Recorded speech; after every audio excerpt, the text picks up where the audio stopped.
Hi, I'm Stu Lapotin. And I'm Laura Merzig. Welcome to our last edition of On Location for this school year. Today, we will see the Merck Institute for Science helping to expand North Penn's science curriculum. Also, Ashla Verdi visits the studios of WTXF Fox 29 in Philadelphia with a one-on-one interview with Rich Noonan. But first, Eva DeVirgil's caught up with some of North Penn's finest young composers at the first Young Composers Workshop held here at the high school in early June. Let's take a look.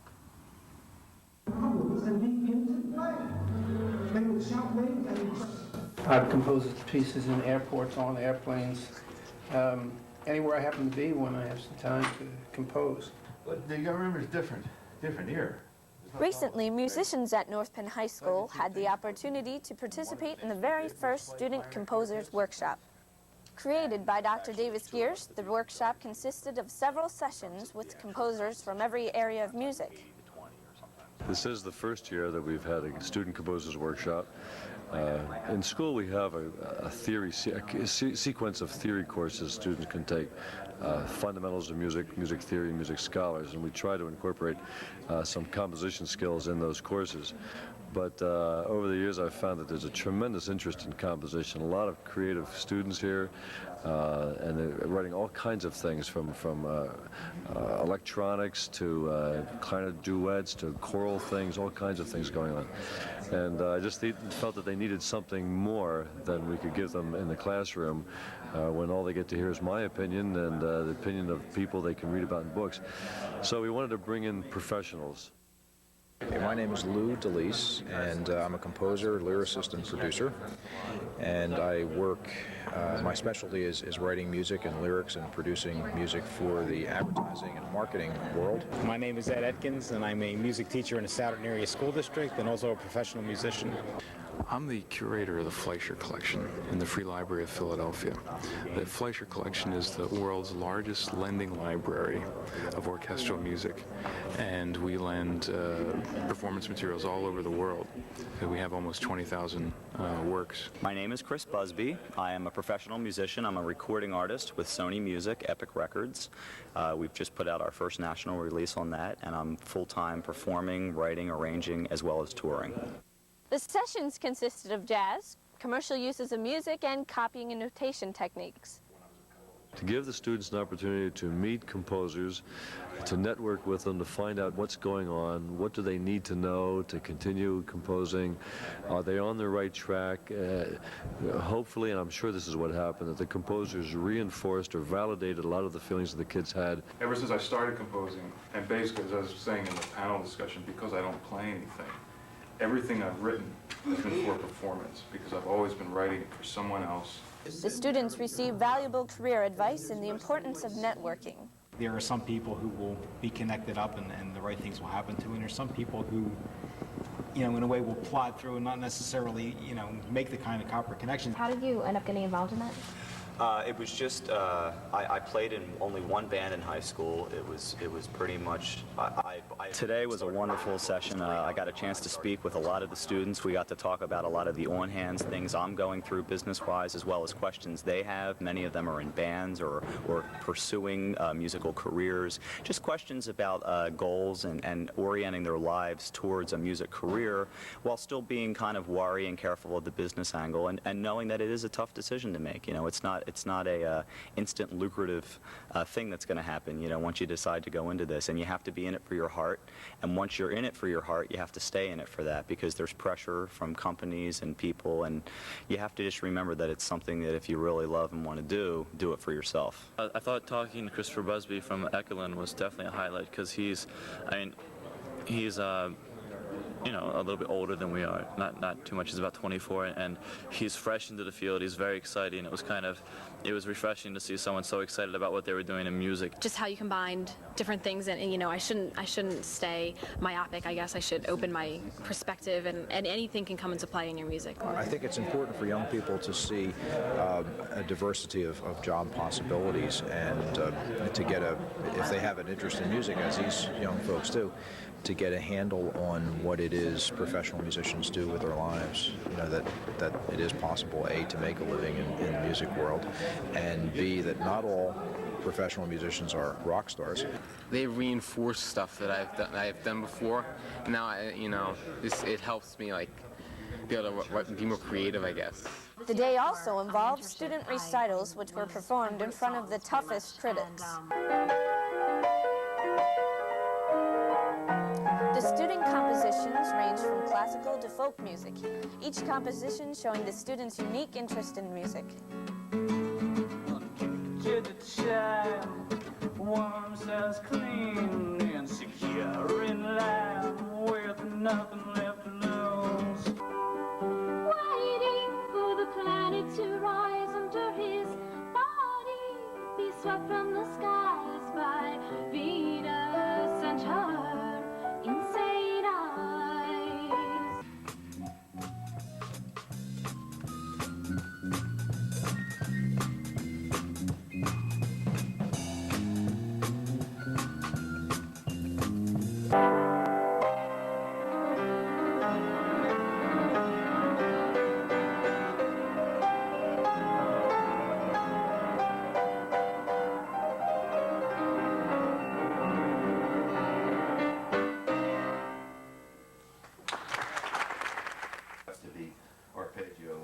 The day was certainly a successful one. As I would walk around and listen to the small discussion groups, I was just jotting down like quotable quotes. Things like, don't let anybody stand in your way, get as much piano experience as possible. I'm a little relieved. I guess I'm not as timid to going into the musical world, and that there are opportunities out there. I know that if you just work hard and do things honestly in the right way, you can indeed make it. Music by its nature needs to be heard, and by groups, and especially young kids need to meet with people who are in the field and understand how to perform it, how to get it performed, and to have an understanding of what it takes to be in the music business. It's lessons that you can't learn out of a book. When I was asked to do this, I thought what a great idea this was, to bring real flesh and blood live composers, not just dead guys, to come and meet these people here so that they can see that people are actually out there now in their town, right around here, doing this sort of thing, writing string quartets, writing orchestra pieces, writing fusion rock band pieces, writing jingles. There's just a whole world of things to do, and I kind of wish that I had had something like this early on, because it can be a real kickstart to somebody. The whole aspect of touring and getting a band and starting your own, and making your own CDs in the beginning with whatever money you can scrounge up, that's just amazing, because it's like a future that interests me. I wish there was something like this for me when I was their age, and I think the best thing is it's like a time check. You know, whether you're 16 or 17, some of these kids are actually already accepted and are going to college next year. It's good to be talking to people that are out there doing it, because you're going to get the whole truth and nothing but. It's the nature of music to be eclectic, to do different things, to do a lot of different things. All together makes a wonderful life. For North Penn Television, I'm Eva DeVirgilis. It must have been a great experience learning from professional composers. It was probably pretty nerve-wracking, though, to perform their own compositions for the experts. And just recently, one of our own on-location reporters had the opportunity to interview a professional broadcaster about his successful career in broadcast journalism. Ashley Laverty reports from the TV studios of WTXF Fox 29 in Philadelphia. Thanks, Stu and Laura. Well, with all the interviewing and work the North Penn TV crew has put into its first full year of programming, I thought it might be nice to talk to the real pros and pick up some tips on how to make it in the business of television. I spoke with Rich Noonan, a weekday anchor at Fox 29. And here's how our conversation went. Right now, we're in the studios of WTXF Fox 29, where I'm here with Rich Noonan. Rich, thank you for taking the time to talk to us. Welcome, my pleasure. To start out, what path led you to a career in broadcast journalism? Well, I was a police officer, oddly enough, and I was interviewed by a reporter. I was a police officer in Ocean City, Maryland, and I was a summer officer, and I got hired full-time. And we had a reporter come to the station and want to interview us about a new drug unit that I was working on. My sergeant said, do the interview with him. And from there, I got the job. But basically, I was in college, and I prepared to be in TV. But I had a separate interest with police work, and I wound up getting the police job first, and from from meeting the guy who interviewed me when I was a police officer, I wound up getting my first job. What is it like working in broadcast news? It's a lot of fun. It's more hard work than people think. When you're in smaller towns particularly, it's just like Major League Baseball. You start in the small minor league cities and then you hopefully work your way up. And when you're in the minor league cities, you work really hard. You work a lot of extra hours. And then when you get to the major league cities, you don't work as hard, but you're under a little more pressure to perform. You can be fired more quickly. But generally, it's a great job. What sort of preparation goes into every news show? Well, I come in at 3 o'clock in the afternoon every day. I work 3 to 11. And we have a meeting at 3 where we discuss the entire day, both locally, nationally, and the world, all the stories that have occurred. And then we have a meeting at 5 o'clock where we actually lay out the show. We decide which is going to be our lead story, and we move right down through the newscast and we put it on paper. And then we start writing the newscast. And my job as the anchor is to allow the writers to write a good portion of the newscast. I write the first segment, whatever I read in the first 5-10 minutes of the newscast. And then I start, somewhere in the evening, I start editing their copy. Their stories come to me and I check off what I like and don't like and rewrite some of them myself or send them back or whatever. That's pretty much what it entails. But you really start working on the newscasts at about 5 o'clock every day. Is this a good business to get into? It's a great business to get into if you have realistic expectations. By that I mean, once you're finished college, you can't expect to make a whole lot of money for your first few jobs. Most of the people starting out right now in television news at local stations, I would say are making under $20,000 a year. And that's with a 4-year college degree. So you don't make a lot of money when you first start out. If you stick with it, then you'll have a decent career. But that's one of the big problems. Young people get out of college thinking they're going to get a lot of money and they're going to be an anchor person and it's going to be very glamorous, and then they find out that they have to work much harder for much less. What things do you think someone should know if they're thinking about entering the field of broadcast journalism? They should make sure that they choose the correct college. That's so crucial. If you're in high school and you're thinking about getting into this business, find out what the good schools are. And in our area, Temple University is a very good school. We have a lot of kids from Temple that come right from Temple and wind up working here. But you should really research.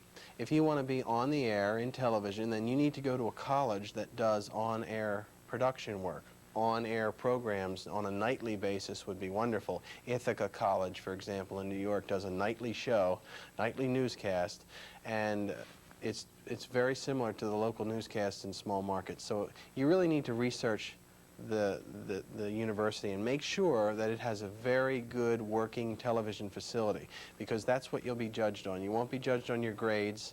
You'll be judged on your resume tape, how good your work is. If you don't have a tape, you won't get a job. What is the biggest myth or misconception about broadcast news?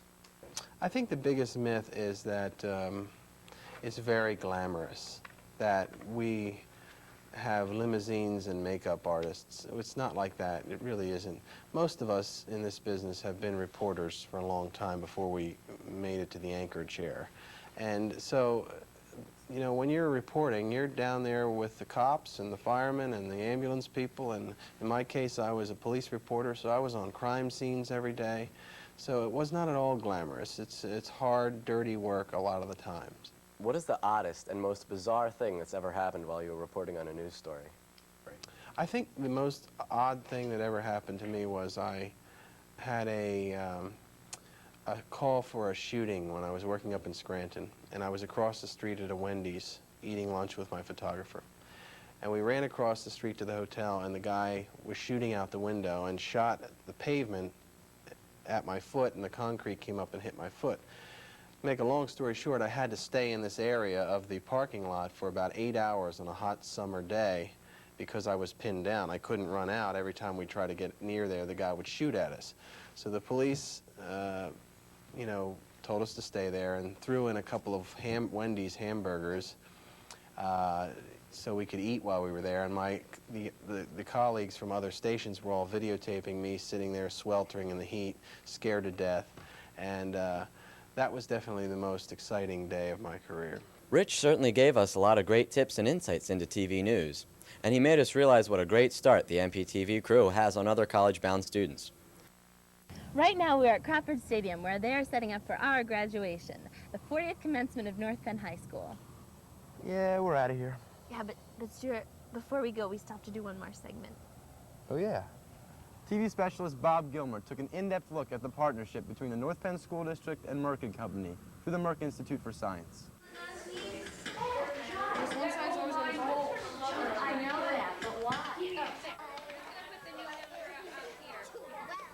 This is science in the North Penn School District. These students are working with the science curriculum in a new and different way than science was taught before. This new shift in science education is not only hands-on, it's what most educators and scientists like to call a minds-on approach. I think a hands-on actually allows the student, if they have a preferential learning style that they want to use. Okay, some are very visual, some like verbal, some like actual interactive hands-on activities. That's how they learn. And I think what a good hands-on program can do is it allows the teacher to implement all these different types of learning styles that are available for the kids. Hands-on science means exploring, experimenting, working with the materials that you have in front of you. Kids get very excited when they have something to work on, and it increases their participation. They're actively involved. They're talking with their peers, with other students. They get very excited. They want to show other students what's going on. This new focus in the science curriculum was brought about by a need for improvement in the area of science. What I think the country as a whole is concerned about is the lack of scientifically literate citizens. And then if you enhance the science knowledge of the citizenship, then hopefully you'll also enhance the interest and get more of a pool of scientists. From that need, a partnership between the North Penn School District and Merck & Company was formed. In 1993, the Merck Institute for Science was created. The purpose of the institute was to focus on areas of science that needed improvement on the national level. In particular, in the North Penn School District, the partnership focuses on an area that's long been neglected, the students in kindergarten through 8th grade. We've always done a fairly good job with secondary. We give kids a lot of biology, chemistry, physics. We've done a good job. But for K through 8, we've really needed some help. We've needed some financial help. There are essentially 5 elements of an effective science education program. First is to improve the quality of teachers and their science training by professional development programs. Next is to have an effective curriculum using age-appropriate hands-on materials for kids to use. And of course, the teacher preparation has to include teaching them about how to utilize the materials in the classroom. The third aspect is establishing a resource center for the materials so that they may be supplied to the teachers in the classrooms, and so the teachers won't have to essentially take it upon themselves to go out and get these materials. Fourth, there is the assessment part of the curriculum, in which we need to effectively determine how well the students are learning and if it's reaching the goals or maintaining the goals for the established program. And lastly, to get support from administration, community people, and specifically principals and teachers themselves. The Merck Institute for Science provides training for teachers, professional support from Merck scientists, and actual materials for the classroom. Here, students from the Gwynn Noor Elementary School are using these materials to make an electromagnet.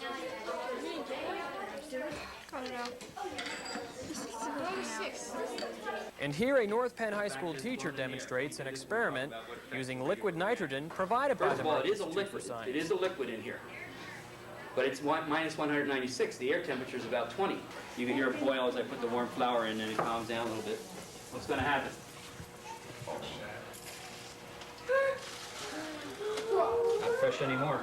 Very often elementary teachers will like to use microscopes, hand lenses, grow things in the classrooms, have kids observe animals.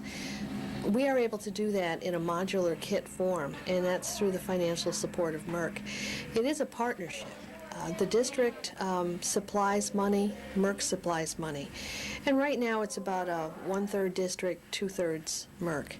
In coming years, we expect our district contribution to go up as Merck comes down a little bit. And then we'll continue. Besides materials, the Merck Institute for Science has established a vast volunteer program where employees volunteer to go into the schools to work with teachers in the classroom, at science fairs, and sometimes just as a mentor. I never tried that. Yes, which one? The blue ball and that styrofoam egg. We're going to start with this one. We have a program this year where we've selected 3 schools. They were selected by the school district. And we have 10 volunteers assigned to each school as a school team. What we do is we go in, we talk to this principal, and we talk to the teachers, and we tell them, these scientists and engineers and volunteers from Merck, here's a resource for you guys. When we go into the classroom, the kids are very excited to have a scientist that goes in and works with them, and they get very excited about doing the hands-on classroom demonstrations, working with us. We get very excited too, and I think sometimes we act as role models to the kids, and I think that helps them a lot. And to make this new initiative and partnership work, training in the new techniques and teaching this new approach has been ongoing for teachers since the very beginning. So now you play with some. You got to get the teacher feeling comfortable with the kit. You just can't come in with this big box and say, here's your kit, go to it, here's the teacher's manual, read it. Really helping teachers understand what it means to teach science and putting all that in perspective of all the other things that they need to teach, linking it across the curriculum.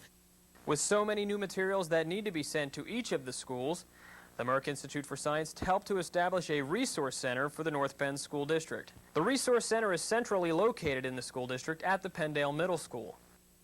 Here, science kits are returned, refurbished, repacked, and then sent on to the next school. The cycle is an ongoing process headed up by a resource center clerk. With the resource center, a limited amount of supplies can be circulated through the school district in a timely manner.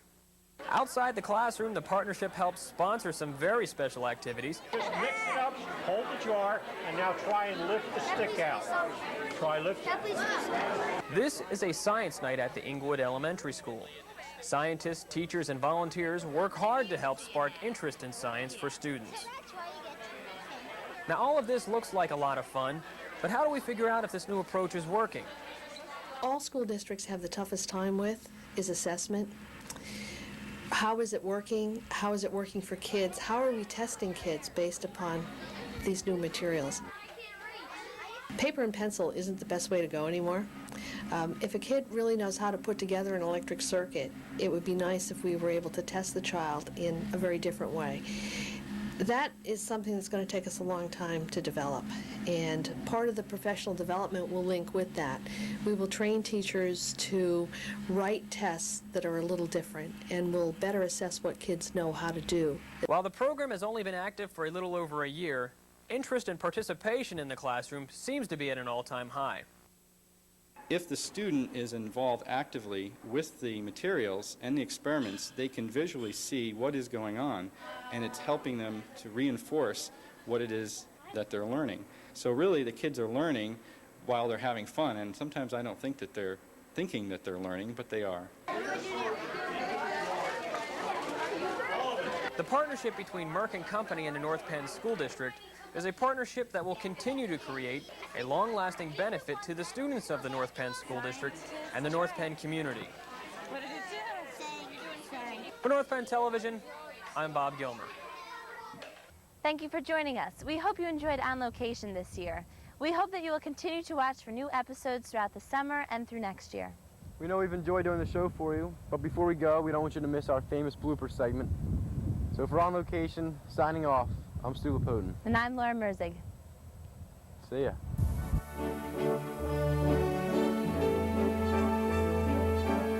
Uses of music and copying and notation techniques. Grounded techniques. courses of music, copying and notation techniques. Oh! My feet just hit my face. This young composer. But first, Eva All right, DeVirgil. hold on. You're right. Are we just doing it for real this time? No, I'm practicing. Okay, okay. First, Eva DeVirgil. So hard. Professional broadcaster. About his career in professional In broadcast journalism. broadcast journalism. I liked it.